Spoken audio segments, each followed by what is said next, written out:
નમસ્તે વિદ્યાર્થી મિત્રો, હાર્દિક સર એકેડમીની યુટ્યુબ ચેનલમાં આપ સૌનું ખૂબ ખૂબ સ્વાગત છે। આજનો જે વિડીયો લેક્ચર છે એમાં આપણે ચર્ચા કરીશું 1 ઓક્ટોબરના તમામ અગત્યના કરંટ અફેર વિશે।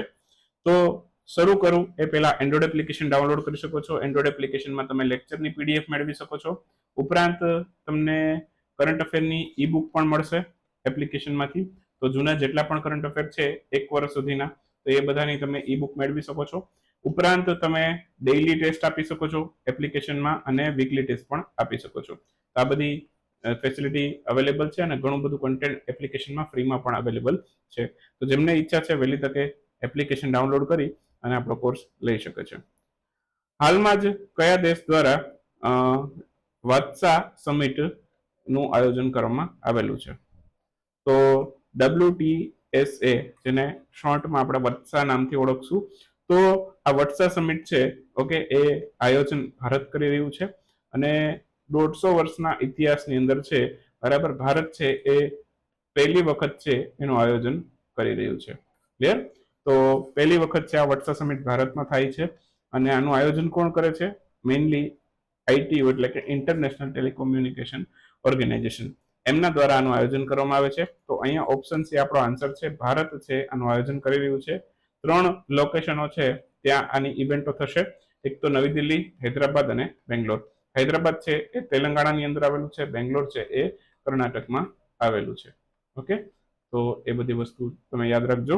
અને બાકી આનું ફૂલ ફોર્મ પણ છે વત્સાનું, વર્લ્ડ ટેલિકમ્યુનિકેશન સ્ટાન્ડર્ડાઇઝેશન એસેમ્બલી, તો આ એનું ફૂલ ફોર્મ છે અને આનું આયોજન છે આ સમિટનું વર્લ્ડ ઇન્ટરનેશનલ ટેલિકોમ્યુનિકેશન યુનિયન દ્વારા કરવામાં આવે છે। અને એ કોની સાથે મળીને આનું આયોજન કરશે? ભારતના ડિપાર્ટમેન્ટ ઓફ ટેલિકોમ્યુનિકેશન સાથે મળીને આ ઇવેન્ટનું આયોજન ભારતમાં કરશે। 150 વર્ષના ઇતિહાસમાં ભારત પહેલી વખત આનું આયોજન કરી રહ્યું છે। ઇન્ટરનેશનલ ટેલિકોમ્યુનિકેશન ઓર્ગેનાઇઝેશન ITU એની સ્થાપના 1865માં થઈ હતી અને એનું હેડક્વાર્ટર સ્વિટ્ઝરલેન્ડના જીનીવાની અંદર આવેલું છે। WHO નું પણ સ્વિટ્ઝરલેન્ડના જીનીવામાં છે, એ પણ યાદ રાખો। અને યાદ હોય તો WHO એ હમણાં જ સ્વાસ્થ્ય શહેર જાહેર કર્યું હતું, એક નેપાળનું એક શહેર હતું બરાબર, નેપાળનું કયું શહેર હતું? WHO એને સ્વાસ્થ્ય શહેર કીધું હતું બરાબર, તો એ શહેરનું નામ હતું ધુલીખેલ, ધુલીખેલ બરાબર, આને પણ યાદ રાખજો, નેપાળનું શહેર છે। હાલમાં જ જાહેર થયેલી QS global MBA and business masters ranking 2025ની એમાં પ્રથમ સ્થાન કોણે મેળવ્યું છે? તો QS global MBA business masters ranking છે આ જાહેર કરવામાં આવ્યું છે 2025 ફાઇનાન્શિયલ યર માટે। તો અત્યારે ફાઇનાન્શિયલ યર 2025 ચાલી રહ્યું છે, તો એ માટેની QSA રેન્કિંગ જાહેર કરી છે। તો આ રેન્કિંગ પ્રમાણે Stanford graduate school of business છે આમાં પ્રથમ સ્થાન ઉપર છે, તો આન્સર આવશે Stanford school of business. Harvard business school છે 3rd રેન્ક ઉપર છે। તો આ બધા પોઈન્ટ છે યાદ રાખશું। ભારતની ટોપ 100માં ટોટલ 3 યુનિવર્સિટી છે। ટોપ 100ની વાત કરીએ તો ભારતની કેટલી છે? એમાં 3 છે। 3 કઈ કઈ છે એ પણ તમને અહીંયા સ્ક્રીન ઉપર આપેલું જ છે, પણ પહેલા આપણે પ્રથમ સ્થાન તો જોઈ લીધું, Stanford graduate school of business, આ અમેરિકાની છે, યુએસની છે। બીજો ક્રમ છે પેનનો છે, આ પેન જે છે બરાબર એ પણ અમેરિકાની જ એક સંસ્થા છે। અને લાસ્ટ છે હાર્વર્ડ 3rd ક્રમ ઉપર છે, તો એ હાર્વર્ડ બિઝનેસ સ્કૂલ છે એ પણ અમેરિકાની છે। 3 ટોપ 3માં તો અમેરિકાની જ છે। બાકી ભારતની કુલ 3 સંસ્થા છે એને ટોપ 100ની કેટેગરીમાં સ્થાન મેળવ્યું છે। IIM બેંગ્લોર છે 53મા ક્રમ પર છે, IIM અમદાવાદ કેટલામા ક્રમમાં છે એવું પૂછી શકે, તો આનો ક્રમ ખાસ યાદ રાખજો, 60મો છે, પૂછી શકશે, QS રેન્કિંગ છે એટલા માટે। ઓકે, બાકી IIM કોલકાતા ઓકે એ 65મા ક્રમ પર છે આમાં। તો આટલા મુદ્દા છે આમાંથી તમારે યાદ રાખવાના બને છે। ક્લિયર? આગળ જઈએ, આંતરરાષ્ટ્રીય વૃદ્ધજન સહાય દિવસ અથવા તો ઇન્ટરનેશનલ ઓલ્ડર પર્સન ડે કહેવાય આને અંગ્રેજીમાં તમે કહેવા જાવ તો। આ ક્યારે ઉજવાય? 1 ઓક્ટોબરે ઉજવાય છે। 1 ઓક્ટોબરે આની ઉજવણી કરવામાં આવે છે, તો આન્સર આવશે ઓપ્શન એ। હાલમાં જ આંતરરાષ્ટ્રીય વૃદ્ધજન સહાય દિવસ અથવા તો international day of older person બરાબર, એની ઉજવણી ક્યારે કરવામાં આવે છે? સંયુક્ત રાષ્ટ્ર ઉજવે છે, 1 ઓક્ટોબરે કરવામાં આવે છે। સૌથી પહેલી વાર 1990માં કરવામાં આવી હતી। 2024 માટેની થીમ છે આની બહુ લાંબી છે, પણ આમાં તમને શોર્ટ આઉટ કરીને પૂછી શકે, ઓપ્શનમાં ખાલી એટલું જ આપી શકે કે એજિંગ વિથ ડિગ્નિટી. ઓકે, તો એવી રીતની થીમ આપી શકે, એટલે આપણે આગળનું યાદ રાખશું એજિંગ વિથ ડિગ્નિટી. ઓકે, બાકીનું પછી એની મેળાએ સેટ કરી લેવાનું. જેમ કે ageing with dignity, the importance of strengthening care and support system for older person world wide. બાકી સંયુક્ત રાષ્ટ્ર દિવસ ઉજવે છે. હાલમાં જ વર્લ્ડ વેજીટેરિયન ડે ની ઉજવણી ક્યારે થઈ હતી? વર્લ્ડ વેજીટેરિયન ડે છે આ પણ 1 ઓક્ટોબરે ઉજવાય છે. આન્સર આવશે 1 ઓક્ટોબર. બે પ્રકારના દિવસ હોય, એક હોય વેજીટેરિયન, બરાબર, અને બીજું હોય છે વેગન. બરાબર, વેજીટેરિયન વ્યક્તિ હોય ને, બરાબર, એ માત્ર ખોરાકની અંદર છે, બરાબર, એ માંસાહારી પ્રાણી એટલે અથવા તો માંસનો ઉપયોગ નથી કરતા, બરાબર, પણ પ્રાણીઓમાંથી બનેલી વસ્તુનો યુઝ કરે છે. જેમ કે દૂધ પીવે, બરાબર, દૂધ, દહીં, છાશ એ બધું ખાય. પછી ચામડાની વસ્તુઓ હોય, બરાબર, તો એ વાપરે છે. જેમ કે પાકીટ હોય, ચપ્પલ હોય, તો એ બધું ચામડામાંથી બનતું હોય, એ બધું વાપરે છે. પણ વેગન વ્યક્તિ હોય ને, એ પ્રાણીમાંથી બનેલી કોઈ પણ વસ્તુ ન વાપરે, બરાબર. પછી એ દૂધ હોય કે ગમે એ વસ્તુ હોય, બરાબર, તો દૂધ પણ નહીં લેવાનું, બરાબર, ચામડાની કોઈ વસ્તુ પણ નહીં વાપરવાની, કે કોઈ પણ પ્રાણીમાંથી બનેલી કઈ પણ વસ્તુ હોય એનો ઉપયોગ નહીં કરવાનો. એવા વ્યક્તિને કહેવાય વેગન વ્યક્તિ, કે ટોટલી પ્રાણીમાંથી બનેલી કોઈ પણ વસ્તુ નહીં વાપરવાની. તો એવા વ્યક્તિ કહેવાય, એને સ્ટ્રિક્ટલી વેગન ડાયટ ફોલો કરતા હોય એવા વ્યક્તિ કહેવાય, બરાબર. તો આ તો ડાયટની વાત થઈ, બાકી કોઈ પણ વસ્તુ પ્રાણીની ન વાપરે, વેગન જે રૂલ પાડતા હોય ને, બરાબર. તો એના માટેનો જે દિવસ હોય એ ક્યારે ઉજવાય છે વેગન વ્યક્તિનો? એ હોય 1 નવેમ્બરે, 1 મહિના પછી, બરાબર. તો એ વસ્તુ ધ્યાનમાં રાખજો. તો હાલમાં જ વર્લ્ડ વેજીટેરિયન ડે છે આ 1 ઓક્ટોબરે ઉજવાયો છે. અમેરિકી શાકાહારી સમાજ છે એ આ વિશ્વ શાકાહારી દિવસ ઉજવે છે. અને વર્લ્ડ વેજીટેરિયન વીક છે એ 1 થી લઈને 7 ઓક્ટોબર સુધી ઉજવાતું હોય છે, એ પણ ધ્યાનમાં રાખવાનું. અને વર્લ્ડ વેગન ડે છે 1 નવેમ્બરે હોય છે, એને પણ આપણે યાદ રાખવાનું. તો 4-5 અગત્યના મુદ્દા છે જે તમે આમાંથી યાદ રાખી શકો છો. ઇન્ટરનેશનલ કોફી ડે ની ઉજવણી ક્યારે કરવામાં આવેલી? ઇન્ટરનેશનલ કોફી ડે છે આ પણ 1 ઓક્ટોબરે ઉજવાય છે. આંતરરાષ્ટ્રીય કોફી દિવસ છે 1 ઓક્ટોબરના રોજ ઉજવાયેલો છે. 2015માં આ સૌથી પહેલી વખત ઉજવાયેલો છે. તો 2015માં સૌથી પહેલી વખત ઇન્ટરનેશનલ કોફી ડે ઉજવાયેલો છે. હાલમાં જ કયા રાજ્યમાં આવેલું આંધ્રો ગામ છે એને 2024 માટે બેસ્ટ ટુરિઝમ વિલેજનો પુરસ્કાર આપવામાં આવેલો છે? તો આંધ્રો ગામ છે, આંધ્રો ગામ એ કયા રાજ્યનું છે કે જેને બેસ્ટ ટુરિઝમ વિલેજ જાહેર કરાયું છે? એ મણિપુરનું છે. ઓપ્શન બી આપણો આન્સર થશે.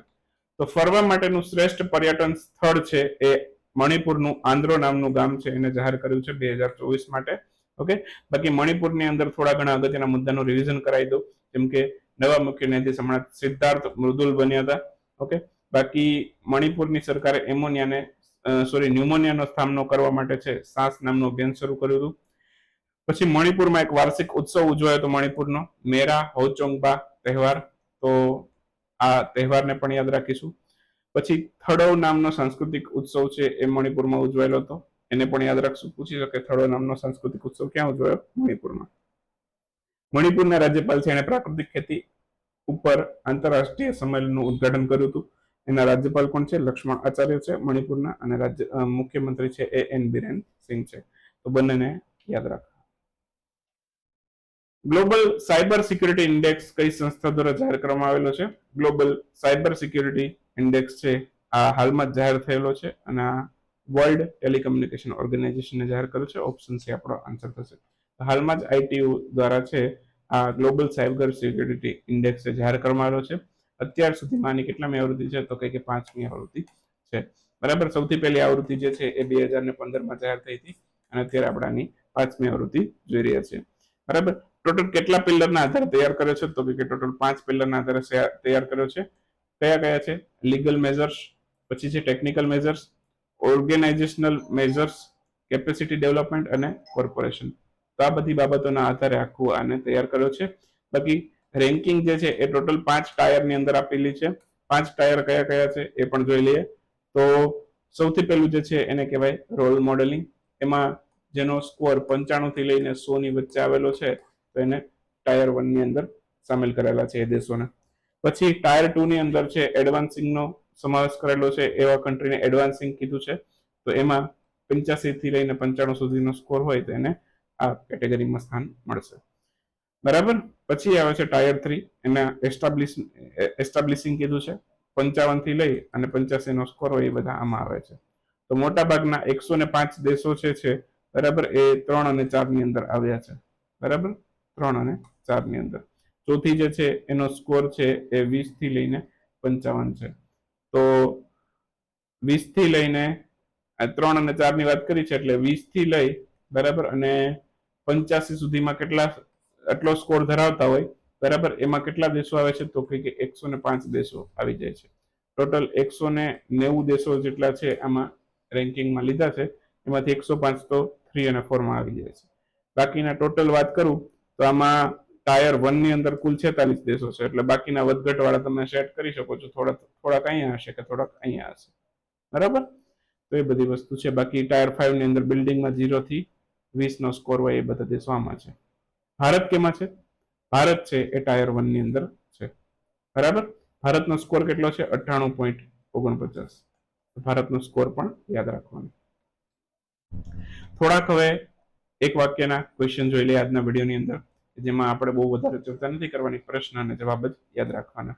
જેમ કે સૌથી પહેલો ક્વેશ્ચન છે, હાલમાં જ ભારતના કયા નેશનલ પાર્કને એશિયાઈ સિંહના સંરક્ષણ માટે ઇકો સેન્સિટિવ ઝોન જાહેર કરવામાં આવ્યો છે? તો ગીર નેશનલ પાર્કને જાહેર કરવામાં આવ્યો છે. આન્સર આવશે ગીર નેશનલ પાર્ક. હાલમાં જ કયા દેશમાં યોજાયેલ સેશનમાં ભારત છે એ 15 સભ્યના ગ્લોબલ સ્ટેરિંગ કમિટીના સદસ્ય તરીકે ચૂંટાયેલું છે? તો હાલમાં જ ચીનના બીજિંગ ખાતે એક ગ્લોબલ સ્ટેરિંગ કમિટીનું આખું સત્ર યોજાયેલું હતું, એક સેશન યોજાયેલું હતું. એમાં ભારત છે 15 સભ્યના અંદર છે ચૂંટાયો છે. તો આન્સર આવશે ચીનના બીજિંગમાં સત્રનું આયોજન થયેલું હતું. 20મો દિવ્ય કળા મેળો એનું આયોજન કયા સ્થળે થયું? આ મહારાષ્ટ્રના પુણેમાં કરવામાં આવેલું છે. અને આયોજન કોણ કરે છે? સામાજિક ન્યાય અધિકારિતા મંત્રાલય આનું આયોજન કરે છે. હાલમાં જ ભારતે કયા દેશ સાથે બાયલેટરલ ઇન્વેસ્ટમેન્ટ ટ્રીટી છે એ સાઇન કરી છે? તો ભારતે ઉઝબેકિસ્તાન સાથે બાયલેટરલ ઇન્વેસ્ટમેન્ટ ટ્રીટી છે એ સાઇન કરેલી છે. હાલમાં જ જાહેર થયેલ રિપોર્ટ પ્રમાણે ઇથેનોલ પ્રોડક્શન અને વપરાશમાં ભારત કેટલામા ક્રમ પર છે? તો ઇથેનોલનું પ્રોડક્શન અને વપરાશમાં ભારતનો ક્રમ છે એ વિશ્વમાં 3જો છે. હાલમાં જ કયા રાજ્યએ પેસેન્જર ફોલ્ટ નિયમ લાગુ કર્યો છે, જે મુસાફરોને તેની બસમાં ટિકિટ વિના મુસાફરી કરવા માટે જવાબદાર બનાવે છે? આ વસ્તુ સમજવાની વસ્તુ છે. રાજ્ય પહેલા આન્સર જોઈ લઈએ. રાજસ્થાન. તો રાજસ્થાન રાજ્યની સરકારે પેસેન્જર ફોલ્ટ નિયમ જાહેર કર્યો છે.